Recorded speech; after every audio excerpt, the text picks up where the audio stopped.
মা দেখো, আমাদের পুকুরে কতগুলো ইলিশ মাছ দেখা যাচ্ছে। এই পুকুরে তো কোনো মাছই ছিল না মা, তাহলে আল্লাহ কি আমাদের উপর রহম করলো? এত মাছ কোত্থেকে আসলো? মা, বৃষ্টি তো বেড়েই চলছে, আর কতক্ষণ তুমি এইভাবে বেগুন তুলবে?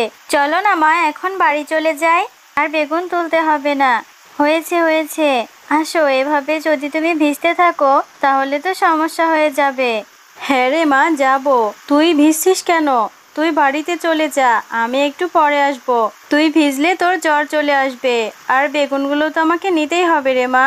বাজারে বিক্রি না করতে পারলে যে তোর বাবার ওষুধ কিনতে পারবো না। ও তাই বুঝি? তুমি এখনো তোমার কাজ করেই যাচ্ছ, আমার কোনো কথা শুনবে না তো? আমি ভিজলে আমার জ্বর আসবে, আর তুমি ভিজলে কি তোমার জ্বর আসবে না? তাড়াতাড়ি চলো বলছি। ওদিকে বাবা যে আবার ঘরে একা আছে, সেটা কি তোমার খেয়াল আছে?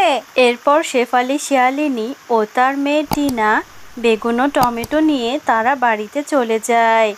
সারাটা দিন ধরে অনেক বৃষ্টি হতে থাকে। গিন্নি, এটা তুমি কি রান্না করেছো? এই প্রতিদিনই কি শুধু তোমার বেগুন ভাজা আর টমেটো ভর্তা খাওয়াবে? এগুলো রোজ রোজ আমার খেতে ভালো লাগে না। আমাকে অন্য কোনো তরকারি এনে দাও। রোজ রোজ একই তরকারি খেতে খেতে আমার মুখে অরুচি এসে গেছে। অন্য কিছু থাকলে দাও, না হলে ভাতই খাবো না। হ্যাঁ গো, তুমি রাগ করো না। আমি জানি তোমার খেতে কষ্ট হয়, তবু একটু কষ্ট করে খেয়ে নাও না। নিজেদের ক্ষেতের এই সবজিগুলো খেয়েই তো বেঁচে আছি। এই সবজিগুলো বিক্রি করে তোমার চিকিৎসা খরচ, মেয়েটার লেখাপড়া আর সংসার চালাচ্ছি। আমি তো পারি না গো ভালো কোনো বাজার করতে। বাবা, তুমি মায়ের সাথে এমন ব্যবহার কেন করছো? তুমি জানো মা কত কষ্ট করে এই সবজিগুলো বাজারে বিক্রি করে আমাদের সংসারটা চালাচ্ছে। একে তো তোমার ওষুধ কেনা, তারপর আবার আমাদের সংসারে ভালো কিছু কি করে কিনবে? বাবা, তুমি খেয়ে নাও, আর কথা বলো না। ও, আমি এখন রোজগার করতে পারি না বলে আমার কথার কোনো দামই নেই। আমি কিছু বললেই তোমাদের কাছে খারাপ শোনাচ্ছে। ঠিক আছে, আমি তাহলে খাবোই না, চলে যাচ্ছি। সবসময় শুধু আমার ওষুধ কেনার খোটা দাও। আরে আরে, কোথায় চলে যাচ্ছ তুমি? আরে দাঁড়াও না, খেয়ে তো যাবে।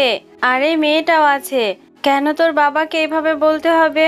এখন না খেয়ে চলে গেল। যাই ঘরে গিয়ে দেখি রাগ ভাঙাতে পারি কিনা। এমনিতেই অসুস্থ, না খেয়ে থাকলে যে আরো বেশি সমস্যা হবে। হ্যাঁ গো, চলো তো খেয়ে নাও, রাগ করে বসে থেকো না। আমি তো জানি যে তোমার শরীরটা ভালো না, এই জন্য খেতে পারো না, কিন্তু কি করব বলো? আমি যে চেষ্টা করলেও তোমার জন্য ভালো কিছু আনতে পারি না। গিন্নি, বাইরে দেখো কত বৃষ্টি হচ্ছে। এই বৃষ্টির মধ্যে ইলিশ ভাজা আর খিচুড়ি অনেক দিন ধরেই খেতে ইচ্ছে করছে। তুমি যদি পারো তাহলে আমার জন্য ইলিশ মাছ নিয়ে এসো। ইলিশ খিচুড়ি যদি করতে পারো তবে আমি খাবো, নয়তো খাবো না। এটা তুমি কি বলছো গো? ইলিশ খিচুড়ি খাবে? ইলিশ মাছের যে দাম, অত টাকা আমি কোথায় পাবো? গাছে যে কিছু সবজি আছে, ওগুলো কি অত টাকা যাবে? আচ্ছা ঠিক আছে, আমি গিয়ে দেখি তোমার জন্য ইলিশ মাছের ব্যবস্থা করতে পারি কিনা। আরে মা, তুমি এই বৃষ্টির মধ্যে কোথায় যাচ্ছ? সকালেই তো একবার সবজি বিক্রি করে এলে, এখন আবার কেন যাচ্ছ? আসুন আসুন, টাটকা টাটকা সবজি আছে আমার ক্ষেতের। বেগুন, টমেটো, কে কে নিবেন তাড়াতাড়ি নিয়ে যান, অনেক সুস্বাদু খেতে। আরে শেফা ভাবি, তুমি না সকালবেলা একবার সবজি বিক্রি করে গেলে, আবার এই সন্ধ্যার সময় চলে এসেছো। এত কষ্ট তুমি বাপু করতেও পারো, তুমি হয়েছো বলে এত কষ্ট করছো। তোমার স্বামী তো কিচ্ছু করছে না, আমি হলে এত কষ্ট করতাম না ভাবি। আরে ভাবি, এভাবে বলছেন কেন? আমার সেই লোকটা যে অসুস্থ, সুস্থ থাকতে তো আমাকে কিচ্ছু করতে দেয়নি। এখন সে অসুস্থ হয়েছে বলে তাকে অবহেলা করব? আপনার ভাই অনেক ভালো ভাবি, এখন সে অসুস্থ বলে আমাকে একটু কষ্ট করতে হচ্ছে। আমার তো সবজিগুলো বিক্রি করা প্রায় শেষই হয়ে গেল। ওই তো দেখছি বাঘ মামার কাছে অনেকগুলো ইলিশ মাছ দেখা যাচ্ছে, গিয়ে দেখি আমাকে কম টাকায় কিছু ইলিশ দেয় কিনা। বাঘ মামা, তোমার ইলিশগুলো কত করে বিক্রি করছো গো? আমাকে একটা ইলিশ দাও না, আমি সবজি বিক্রি করে অল্প কিছু টাকা জমিয়েছি।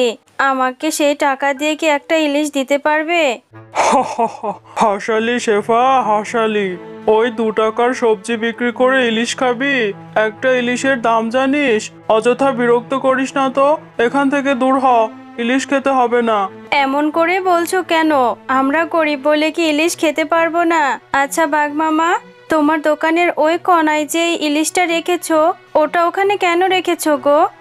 আরে তোর আবার এদিকেও চোখ গেছে। ওই ইলিশটা ভালো না, ওটা প্রায় পচে গেছে। ওটা বিক্রি করব না, তাই পাশে রেখে দিয়েছি। আরে বাঘ মামা, তুমি তো ওটা ফেলেই দিতে চাইছো। ওটা তুমি বিক্রি করবে না, তাহলে অল্প কিছু টাকা দিচ্ছি, তুমি আমাকে মাছটা দিয়ে দাও। মা, তুমি এটা কি এনেছো? ইলিশ মাছ এনেছো? কতদিন হলো ইলিশ খাই না। যাক, ভালোই হবে, মন ভরে ইলিশ খাওয়া যাবে। এত বড় একটা মাছ আনলে, এটার তো অনেক টাকা দাম। হ্যাঁ রে মা, তোর বাবা বলল ইলিশ খিচুড়ি না পেলে কিচ্ছু খাবে না, এই জন্যই তো আনলাম। হ্যাঁ গো, কোথায় গেলে তুমি? এইদিকে এসো। এই যে দেখো না, আমি তোমার জন্য ইলিশ এনেছি। গিন্নি, সত্যি তুমি আমার জন্য ইলিশ এনেছো? সত্যি তো দেখছি, কত বড় একটা ইলিশ। বাহ, এবার ইলিশ খিচুড়ি খাওয়া যাবে। কই দেখি, দাও তো আমার কাছে ইলিশটা, একটু দেখি কেমন। কি, তোমার কাছে একটা ইলিশ মাছ খেতে চেয়েছি বলে তুমি এই পচা ইলিশ নিয়ে এসেছো? ছি ছি, তোমার থেকে এটা আশা করিনি। তুমি আমাকে বললেই পারতে ইলিশ খিচুড়ি খাওয়াতে পারবে না। আমি এক্ষুনি এই ইলিশটা পুকুরে ফেলে দিয়ে আসছি। হ্যাঁ, তুমি তাই করো, ওটা ফেলে দাও। আমি যে এক হতভাগী, পারলাম না তোমাকে একটা ইলিশ খাওয়াতে। মা, তুমি কেঁদো না মা। বাবা এমন হয়ে গেছে কেন? আগে তো কখনো বাবা এমনটি করেনি। তোমার হাত থেকে ইলিশটা নিয়ে ফেলে দিতে চলে গেল। কবে জানি না বাবা ঠিক হবে। তোর বাবারই বা কি দোষ? সব দোষ তো আমার। আমি পারিনি তাকে একটা ইলিশ এনে খাওয়াতে। সে আমার কাছে একটা ইলিশ এনে খেতে চেয়েছে। আল্লাহ, তুমি আমার উপর রহম করো। আমি যে আর এই যন্ত্রণা সইতে পারছি না।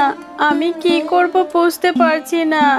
এদিকে মিচকে শিয়াল সেই ইলিশ মাছটি নিয়ে তাদের বাড়ির পেছনের পুকুরটাতে ফেলে দেয়। মা, তুমি আর কেঁদো না মা।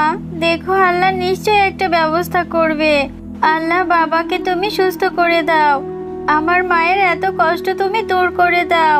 আমার মায়ের কষ্ট যে আমার আর ভালো লাগছে না।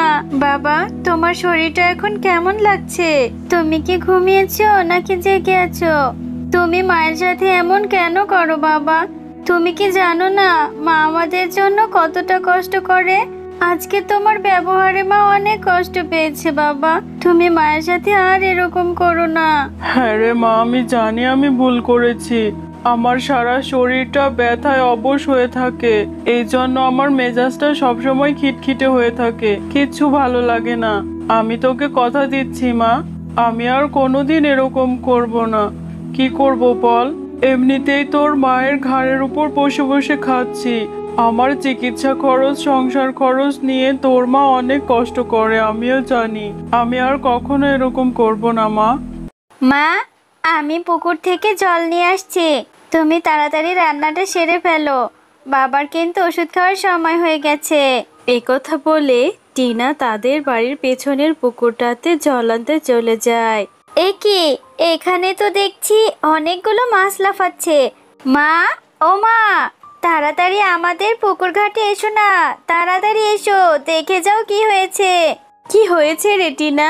কেবলই না তুই জল নিতে এলি, আর এত চেঁচাচ্ছিস কেন? কোনো বিপদ হলো নাকি আবার? আরে মা, তুমি আমাদের পুকুরের দিকে তাকিয়ে দেখোই না একবার, কত মাছ লাফাচ্ছে। আবার দেখছি এখানে ইলিশ মাছও রয়েছে। আমরা তো এই পুকুরে কখনো মাছ ছাড়িনি, তাহলে এত মাছ কোত্থেকে এলো? আরে হ্যাঁ, তাই তো। হ্যাঁ রে টিনা, তোর বাবা তো সেই ইলিশ মাছটা আমাদের এই পুকুরেই ফেলে দিয়েছিল। তাহলে কি সেই ইলিশ থেকেই আল্লাহ বোধহয় আমাদের উপর এবার দয়া করেছে রে মা। আল্লাহ রহম করেছে, আর আমাদের আর কষ্ট থাকবে না। অনেকগুলো ইলিশ এনেছি রে মা। এই ইলিশ দিয়ে এখন তোর বাবাকে পেট ভরে ইলিশ খিচুড়ি খাওয়াতে পারবো। হ্যাঁ গো, কোথায় গেলে তুমি? এদিকে এসে দেখো না, কত ইলিশ পেয়েছি। এখন থেকে রোজ রোজ তোমাকে আমি ইলিশ খিচুড়ি খাওয়াতে পারবো গো। আর আমাদের কোনো অভাবও থাকবে না। এই ইলিশগুলো বাজারে বিক্রি করে তোমার চিকিৎসা করে সুস্থ করে তুলতে পারবো। বাহ গিন্নি, কতদিন পর যে ইলিশ খাচ্ছি, খুব তৃপ্তি পেলাম খেয়ে। তোমাকে যে কি বলবো, আসলে তুমি আমার জন্য যা করলে, আমি তোমার কাছে চিরকৃতজ্ঞ।